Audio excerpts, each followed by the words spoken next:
얼마 전 조영남이 법정에서 징역 10월, 집유 2년을 선고받았습니다. 음악뿐만이 아니라 미술 작업도 해왔던 조영남 씨가 주로 아이디어를 제공한 후 마지막 덧칠 작업만을 한 뒤 그림에 사인을 한 반면 작업의 대부분은 송기창 씨를 비롯한 대작 화가들이 대신했습니다. 6차 공판이 있었던 8월 9일 검찰 측 증인 최경선 씨는 아이디어만 제공했을 뿐 작업이 다른 사람에 의해 이루어졌다면 이는 위작이나 모작으로 볼 수 있다고 진술했습니다. 검찰은 조영남 씨가 직접 작업 전체를 하지 않은 작품들을 자신의 작품이라 소개하고 판매한 것을 사기라고 판단, 부정한 것입니다. 반면 이런 시각에 동의하지 않는 사람들도 있습니다. 대표적으로 진중권 씨죠. 진중권 씨는 신문 기고 등을 통해 현대예술에서 어떤 대상을 작품으로 만들어주는 것은 예술가의 솜씨가 아니라 콘셉트라고 주장해왔으며 8월 9일 공판에도 피고 조영남 씨 측 증인으로 출석했습니다. 현대예술에서 작업의 일부를 대행시켰다고 그것이 그 사람의 작품이 아니라고는 할 수 없으며 이는 미학과 윤리의 영역에서 비평해야 할 문제이지 사법의 영역에서 사기죄를 적용해야 할 문제는 아니라는 것이 진중권 씨가 주장하는 바입니다. 아트, 예술이라는 것은 중세까지는 지금과 위상이 굉장히 달랐습니다. 영어로 아티자는 장인, 직공을 뜻합니다. 도예든 그림이든 조각이든 간에 어떤 기술을 가지고 있는 기능공에 지나지 않았던 것입니다. 사실 예술이라는 영어에 들어있는 술 또한 기술이라는 의미를 가지고 있죠. 이랬던 상황은 근대 도래와 함께 변화하며 아티산을 아티스트, 예술가로 대체합니다. 이제 예술은 단순한 기술이 아니라 예술가의 작가, 개인 주체의 자기 표현이 된 것입니다. 엄밀히 말해 저는 오늘 조영남 씨의 잘잘못을 가리는데 큰 관심이 없습니다. 감히 형법 따위가 비집고 들어오는 것에 반감 정도는 있지만요. 하지만 그럼에도 불구하고 제가 조영남 씨의 법정 사건을 언급한 것은 이것이 오늘날까지 유의미한 작가와 예술작품의 문제를 훌륭하게 환기하는 까닭입니다. 무엇이 예술작품을 예술작품답게 하는 것일까요? 무엇이 작가를 작가답게 하는 것일까요? 그리고 무엇이 작가로 하여금 작품이 자신의 것이라 말할 수 있게 하는 것일까요? 이 질문들은 중세의 종언과 작가의 탄생 이래 끝없이 제기되어 온 물음입니다. 그리고 이 질문들과 맞닿아 있는 한 문제적 작품이 있습니다. 고골이 쓴 초상화입니다. 김영국이 옮기고 법무사가 2001년 펴낸 외투 코 초상화에 수록된 초상화를 읽겠습니다. 처음에는 보기 흉측한 이 그림을 속으로 비웃고 있었다. 그런데 어느새 어떤 생각에 사로잡혀버렸다. 이런 작품을 필요로 하는 사람들은 도대체 어떤 사람들일까 하고 생각하기 시작한 것이다. 예루살렘 라자레비치나 대식가나 대주객이나 또는 포마나 에로미 따위에게 러시아의 대중이 넋을 잃고 있는 것이 이상하기 그지없었다. 그림에 그려져 있는 대상은 다 대중이 가까이 하기 쉽고 잘 아는 인물들이었기 때문이다. 그런 다채롭고 더러운 유화를 누가 살까? 플랑들의 농부 그림이나 붉은 풍경화나 푸른 풍경화는 어느 정도 고상하고 예술작품답게 만들려고 한 야심 같은 것이 엿보이지만 실제로는 그것들도 예술의 가치를 몹시 떨어뜨리고 있는데 이런 그림이 누구에게 필요할까?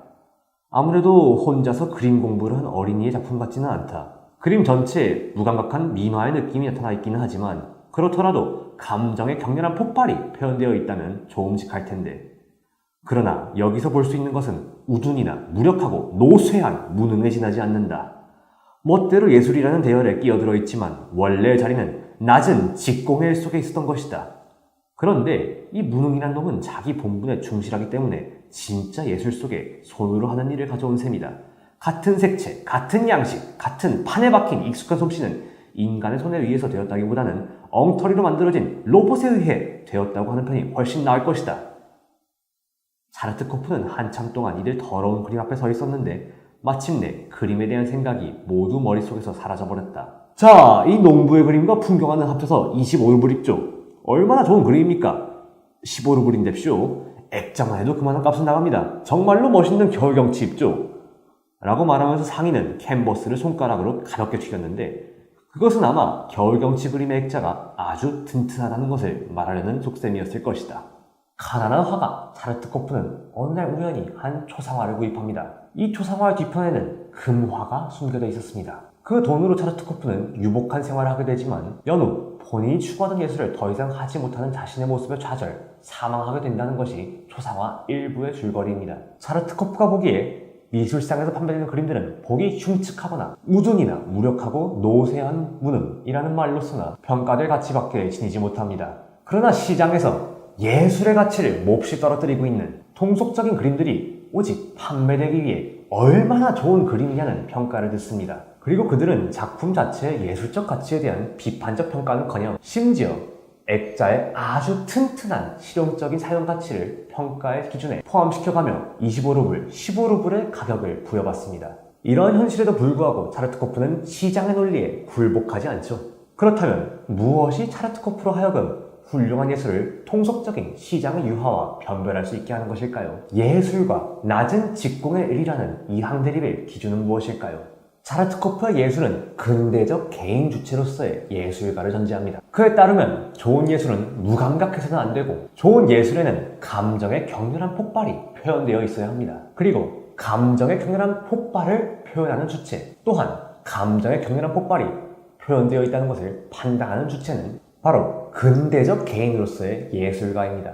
좋은 예술작품은 개인적인 파토스에 기초하여 획일화, 일반화를 거부합니다. 인간의 손이라는 표현으로서 비유되는 예술은 같은 색채, 같은 양식, 같은 판에 박은 솜씨로 만들어져서는 안 되며 개인적이지 않은 것은 곧 엉터리로 만들어진 로봇이라는 비인격적 존재에 의해 만들어진 것이나 매한가지인 것입니다. 또한 창작은 근대적 개인 예술가에 의해 의식적으로 목적을 가지고 만들어지며 한 점마다 무엇인가가 담겨져 있다면 그것은 예술가 자신이 내가 느끼고 있다는 것, 내가 알고 있다는 것에 의해 판정됩니다. 대중이 유행화가류의 작품들을 좋아하며 차르트코프의 작품이 이것이 누구에게 필요하지? 라는 의문을 불러일으킨다 하더라도 차르트코프 스스로 하고자 마음만 먹으면 그들처럼 돈도 벌 수 있음에도 불구하고 예술에 대한 주체적인 판단과 실천을 하는 이상 이는 더 이상 재능이나 솜씨의 결격으로 인한 것이 아닙니다. 이것이 누가 작가인가, 누가 예술가인가에 대한 차르트코프의 그리고 작가 고골의 대답입니다. 고골의 초상화가 흥미로운 이유는 이 소설이 예술작품에 대한 예술작품, 메타예술이기 때문입니다. 근대에 이르러 꽃피웠던 개인 주체로서의 예술가와 그로부터 파생된 예술가는 20세기 들어 롤랑 바르트가 작가의 죽음을 선언함으로써 거센 도전에 직면하게 됩니다. 바르트에 따르면 이제 다층적인 해석을 남긴 텍스트만이 남아있을 뿐 그것을 창조하는 작가는 더 이상 중요하지 않다는 것이죠. 그렇다면 오늘날 조영남 사건으로 인해 다시금 작가와 예술작품의 문제에 맞닥뜨리게 되는 우리에게 고골과 초상화의 답변은 어떤 의미를 가지고 있을까요? 화투 연작은 조영남 씨 개인의 파토스가 낳은 예술작품이라 할 수 있을까요? 화투 연작의 제작에 기여한 대작 화가들은 아티스트 아닌 아티산에 지나지 않는 것일까요? 분명 진지하게 검토해봐야 할 문제일 것입니다.